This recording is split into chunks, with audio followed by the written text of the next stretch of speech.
I'm here with Brenda Campbell, and Brenda is one of our trainers who has just on the weekend completed the Margaret River Ultra Marathon. It is an 80k ultra coming up the West Australian coast, starting at Hamlin Bay and finishing at Howard Park. So today I'm interviewing Brenda about what it took for her to be able to complete the ultra. We're going to talk nutrition, we're going to talk juggling, home life, family life, all of that, so that you really know what it takes to complete an ultra. What made you decide to do the ultra in the first place? So I've done various legs of the Margaret River Ultra before with different team members, including yourself, Beck.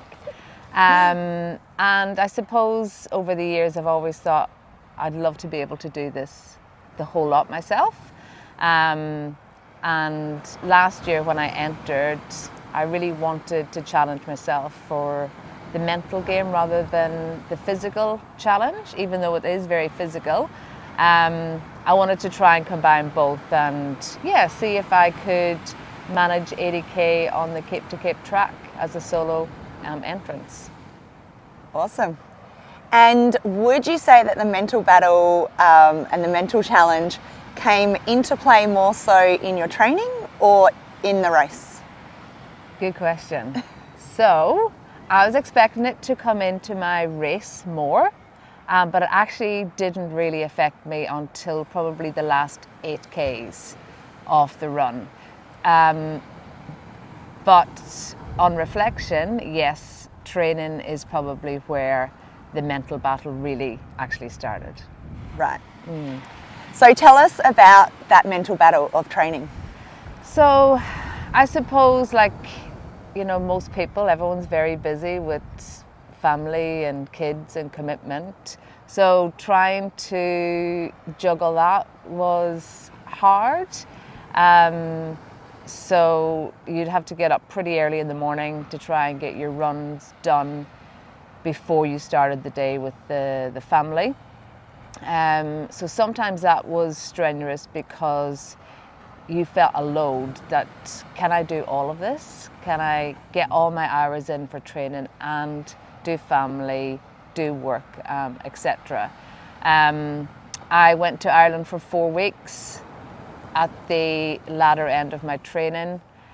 That was difficult because different conditions, different environment, trying to train, and that I suppose was sometimes a bit of a roadblock, and I felt, can I really do this? Am I going to get my training in before I get back to Perth? That was hard. But I just had to push through. Yeah, you do. And what time would you start your training in the mornings? Some mornings you would get up at 4 to try and eat something and head off maybe by 5 o'clock. So a lot of the times we ran with head torches for the first few hours. And because it was so warm in Perth, yes, you had to get up that early to get out on the tracks. Ireland was a bit different because it was cold. So, but I still managed to get out training maybe at 7 a.m. On holidays, which was fine. Yeah. And how many kilometres would you be covering in a typical week of training? It can be anything, so it depends on what part of the training. I followed a training plan loosely because it's very hard to try and follow everything, I don't know what to Perfectly. Yep. Yep. So it could be anything. It could be, 1 week you might have 30Ks a week. The next week, it could be 50Ks a week. The next week after that. The most we done on any long run was 50K. And that was generally at John Forest, which at the time I thought, oh my gosh, this track is so technical. Anything after doing this track is going to be easy. But on the day of the ultra, I actually thought, oh, give me John Forest. I'm happy to do 50 Ks at John Forest. So it can range. It can range. Yeah. Yeah. So tell us a little bit about the course. So obviously you've just said that it was a lot more technical than John Forest. Tell us about what the course was like. So you do start off on the beach at Hamlin Bay, and then so it's a mixture of beach, sand tracks, single tracks. The probably leg 2 going through the forest is probably the most stable of the tracks. There's lots of hills, there's lots of sand, there's more sand and more hills. It's a mixture of everything. Single track, I would probably say single track, which has soft sand as well, and the running on the beach. Yeah. Yeah, yeah. So Brenda roped me in to do one of the legs, leg 3, a couple years ago, with 17 days notice, and I can vouch for that there is a lot of sand. It's not just sand like up here. I find like the sand you're just running, and it's quite firm. The sand down there, you sink into it. It's like you've dropped that far, that deep every step that you're taking. So the sand down there is next level. Yes. So we touched on why you did it, which was for the mental challenge that you were up for. Yeah. And that kind of came into play in the last leg, you were saying? Yes. Yep. Yeah. So everything, I suppose, was going fine. I did train with 2 guys from Surf Club, Carl and Stu. Yep. So we all ran together. So on the last leg, one of the guys had a lot of cramping going on. So our aim really was, once we got into the last checkpoint at Gracetown, it was really about trying to get out of Gracetown before the sunset to get over the rocks. Yes. Because it's quite difficult in the darkness, and I've done that before on the rocks at dark time, and it can be very difficult. So we made it up the rocks, and it got to the stage where it was just more sand after sand tracks, and it was easier. We were actually more gaining more speed walking than running. So I think that's when I had to stop running for that last 8 Ks, that's when the mental, challenge really struck me. It was like, I just need to finish now. Yes. I need to get through this sand. And when is this sand going to end? Yes. And I bet when you're that close and you're like, okay, it's only 8 Ks, you just want to go for it. Yeah. But when you're in sand and you've already run 72 kilometers, just running 8 Ks isn't actually just running 8 Ks. Correct. Yeah. So that's where, that's where the mental challenge really, really kicked in. But on reflection of that, I'm actually really delighted with myself that it took that long for it to kick in. Yes. So I'm pretty pleased that it was only the last 8 Ks that I had to endure mental torture. It's actually pretty surprising that it was only the last 8 Ks. Yeah.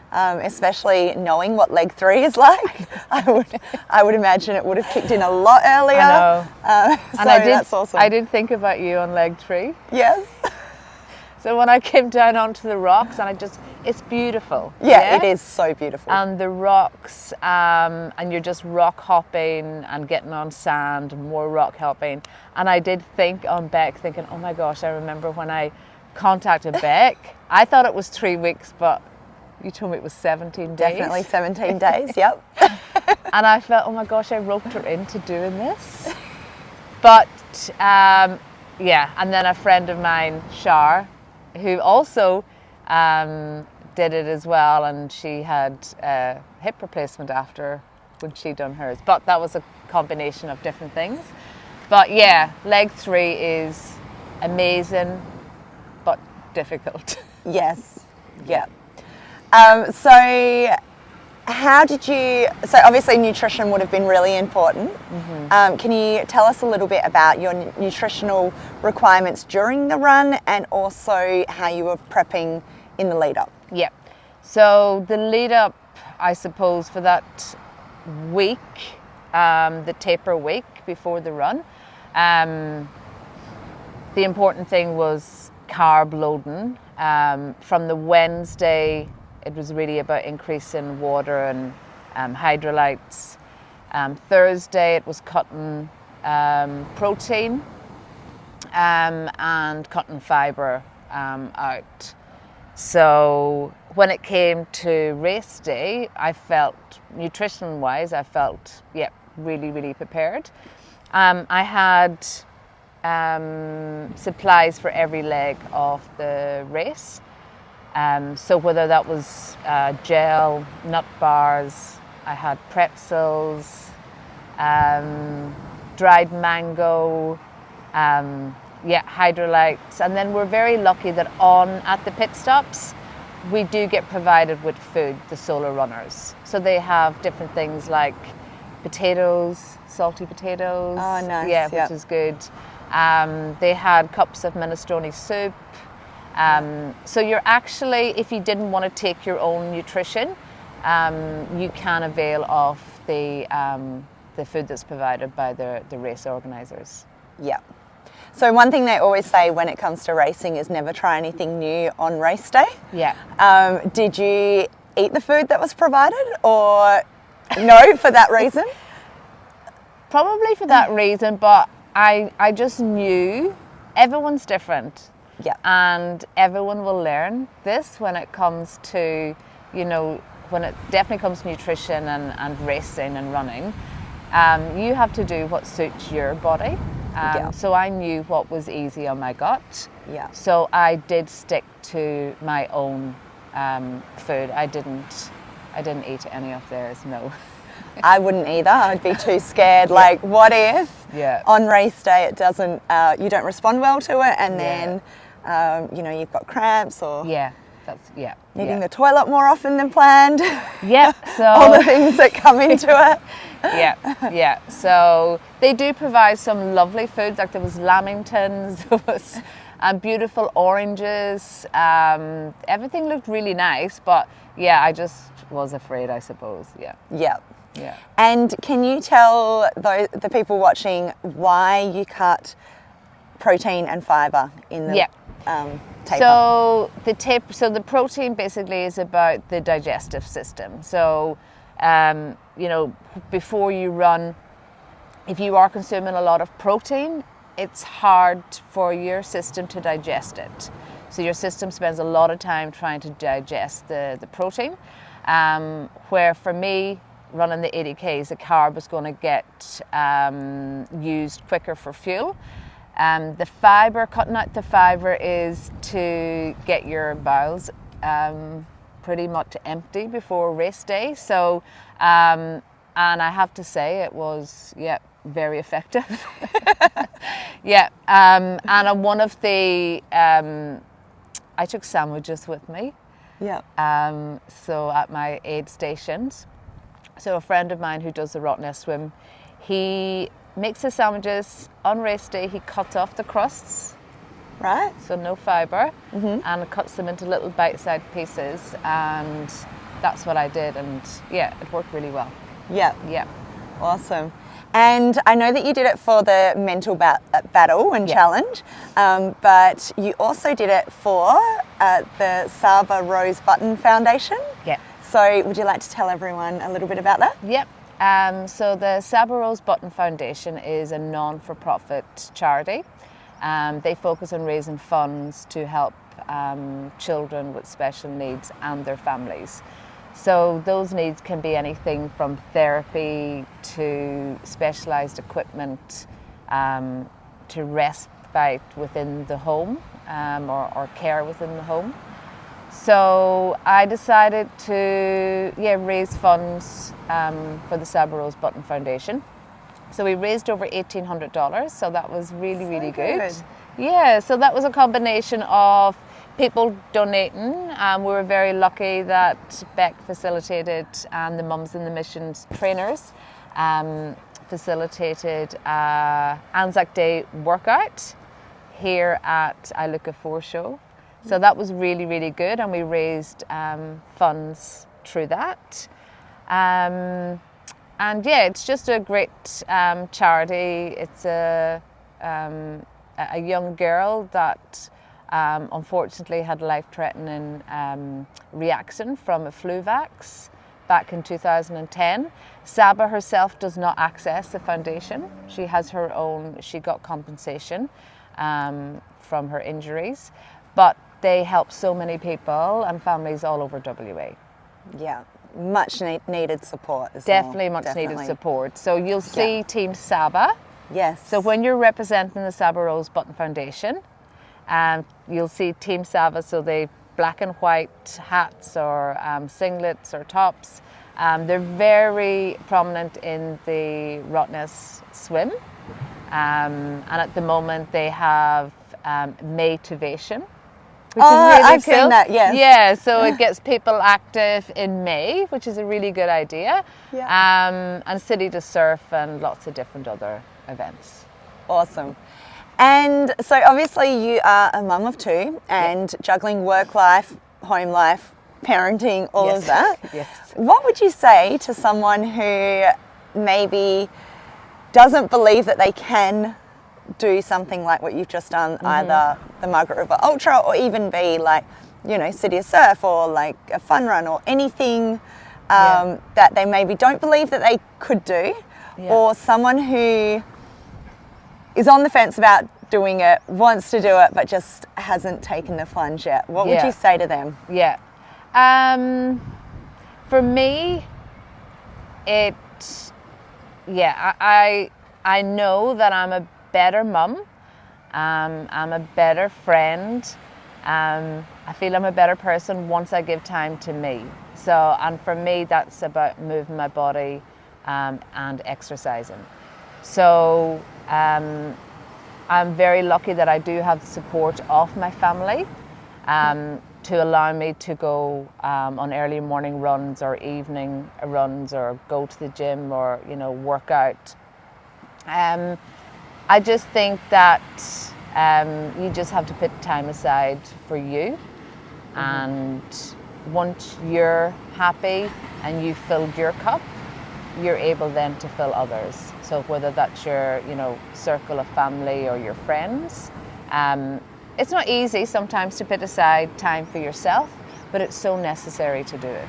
Yeah, definitely. So necessary to do it. And just listening to what you just said then also made me think that people treat you the way that you get what you tolerate, right? So if you prioritize your health and fitness and that's just your way of life, and it becomes the norm and everyone around you knows that this is important to you, then because you're making it a priority for you, the people around you will just expect that. So when you're going out for a run, it will be the norm. No one's going to make a big deal out of it. Correct. Whereas if you make it like can I do this? Is it okay if I go do this? All of that, then you're going to be hit with resistance.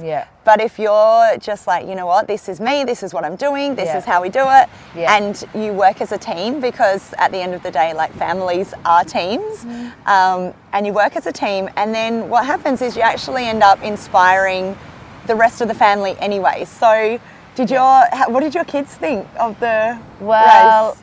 Patrick unfortunately couldn't come down because he had other footy commitments, but my daughter Annie came, and she was so helpful for race day with my husband. I did ask her at one stage, "Oh, Annie, would you love to do this when you're older?" And she's like, "No, Mum, I could never do this." And I'm like, "Yes, you can. You can do anything." And I always say that to the kids. Don't limit yourself. Just believe in yourself and give yourself permission to do anything that you want to do. And you will find time. I know people say, "Oh, time's an issue and juggling time's an issue." It can be if you let it. but it's so important just to prioritize. Like giving yourself 1 hour out of a day. Yes. To go and whether to do an exercise class or to go for a run, that's not a huge ask. No. And it's quite often, it's more to do with what you're saying no to rather than what you're saying yes to. So like you say, 1 hour is not a big deal. And if you are really busy, like what can you say no to? Like for most people, this is really sad to say this, but for most people, it's like if they could cut out an hour of scrolling, which generally, most people, there would be plenty of windows in the day that would add up to an hour of scrolling. And it is a problem. And I even have things in place to limit that. So I lock myself out of my social media during certain times just because, like everyone else, I too am human and it gets really addictive. So things like that. And so is there anything else that so just wrapping this up, what would you want to tell the people listening? Is there anything else that you really feel that they should know? Well, the evening of the event, I caught up with the 2 boys who we've trained together for this, and Carl this is his 3rd year of doing a solo of Margaret River. So the first question was asked, so are we doing this next year? And I just thought, no, there's no way I can do this again. But the next morning I woke up and I woke, my eyes opened. I was afraid to move my body. I wasn't sure how my body was going to react. Yeah. And I did walk from the caravan to the toilet block. I did feel like I ran another marathon. But that evening, coming back in the car, and I replayed everything in my head. And by the next day, and thankfully I recovered really well. So by 2 days post the run, I was like, yeah, I could do this again. Yeah, I could definitely do it again. It is a big commitment training wise, but if I don't do that, I'm gonna have to do something else. Yeah, I have to do something else. So for me, I like to have goals in place, so it's always something to work towards. So yeah, you never know, you might see me next year again doing the 80k or something different. Yeah, I feel like there's a very high possibility that you'll be back doing it again next year. Sort of like giving birth at the time. You're like, never again. And then next thing you know, you're there again. Yeah. And it's a great atmosphere out on the track. You meet all different types of people and who all are doing either the solo or the team event for different reasons. And it's just a really well run event. The scenery is amazing, the terrain, yes, it's difficult, but it's such an achievement afterwards. Yeah. And something that I've just realised we didn't touch on, you got sick the week of? Yes. Yeah. So the week before the run they call it taper week. So you pull back on your training schedule. You focus on your nutrition, as we spoke about, cutting down those, protein and fibre towards the end of the week. And that's the exciting week because you get to eat lots of carbs. And you are more relaxed, I suppose, because you're not having to hit all the training schedules for that week. But that week was a really strange week for me. I felt like I got some form of virus, whether it was a head cold. I had a problem with my knee. And then I got to the stage of the middle of the week and I thought, I think I've hit the wall without even starting to run. Yeah. So for me, it was a very difficult week until the Friday. And I just had to put on my big girl pants and said, I just need to go and do this. Yes. I might not be 100%, but I need to give it a crack, and I've put too much effort in not to. Yeah. So it was amazing that morning, as I said to you, because you asked me, how Yeah. was your knee? And I got out of the caravan that morning, jumped down the step. I didn't even notice my knee. Yep. I ran. Yes, at different points I got a bit niggly, but not. So maybe my head took over a bit too much in the lead up to the race. It was very interesting, but it was not fun that week, but yeah, it all worked out in the end. Yep. Yeah. I actually find that quite often right before a race, like when you've done a lot of training, this has happened for me. I've ended up sick, or I've ended up having like niggles and stuff like that. And I'm almost sure that I have created these things mentally because I've put expectations on myself. Yeah. And I've put a lot of pressure on myself, and I want to achieve something, I want to perform well. Yeah. And then I start self-sabotaging because if there's an injury or if there's a sickness and then I don't achieve what I set out to achieve, it's okay, it's because I was sick, or it's okay because I was injured. So it's like this, this mental defense mechanism to avoid any disappointment, which is insane because obviously you're going to be more disappointed. And it's harder to achieve your goal when you're feeling unwell or having these niggles. But I have noticed, I've worked through this and I haven't had that on anything recently, but I used to get it every single time I was going to race. I never had it before, ever. Right. And it was such a strange experience. Yep. And until somebody had said to me, I think, mentally your body, or you're trying to self-sabotage. But also, you have to remember as well that you've trained for the last 6 months and you've come to this final week where your training really has completely dropped off. And your body has just gone, oh. Yes. It's like when you are going on holiday and you get sick on holiday.